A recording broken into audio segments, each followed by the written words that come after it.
Sir, आतापर्यंत जो निकाल तुम्ही ऐकला त्याचा तुम्ही काय अर्थाभिप्रेत धरलेला आहे आणि काय निकाल आहे हा? आज अध्यक्षांनी जो निर्णय दिला आहे त्यात काही नवीन बाबींचा स्पष्ट त्यांनी उल्लेख केलेला आहे। त्यातला प्रमुख भाग असा आहे की राजकीय पक्ष कोणाचा विधिमंडळात 22 जून 2022 ला ज्या वेळेला शिवसेनेमध्ये फूट पडली, 21 जूनला डिस्क्वालिफिकेशनचं पत्र निघालं आणि 22 जूनला ही अधिकृत फूट पडली आणि त्याच्यानंतर शिवसेनेच्या मध्ये साधारणतः 23 जूनला आणि 21 जूनला एकूण 55 शिवसेनेच्या आमदारांपैकी 37 आमदारांचा शिंदेंना पाठिंबा होता असं महाराष्ट्राच्या विधानसभेच्या रेकॉर्डला आहे। ही बाब अध्यक्षांनी स्पष्ट केली। आजच्या सुनावणीमध्ये अध्यक्षांनी प्राथमिक मुद्दा असा घेतला की शिवसेना कोणाची हा मुद्दा ठरविताना त्यांनी 3 गोष्टींचा साधारणपणे विचार केला।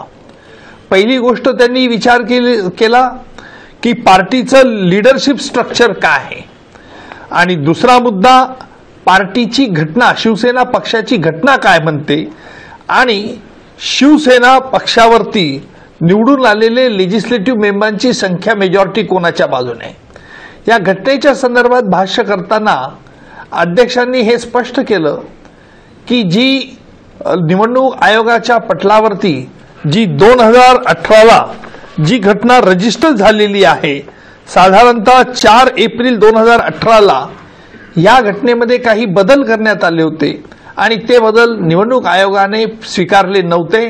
त्याच्यामुळे 4 एप्रिल 2018ची पूर्वीची जी घटना शिवसेनेची ती त्यांनी ग्राह्य धरली।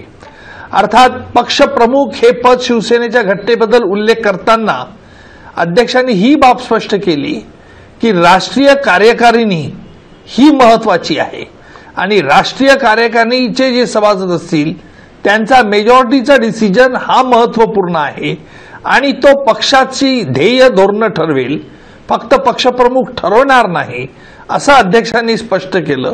आणि त्यामुळे अध्यक्षांनी हा घटनेला जोर दिला आणि नेतृत्व आणि बहुमत, विधिमंडळात बहुमत शिंदे गटाचं मान्य केलं।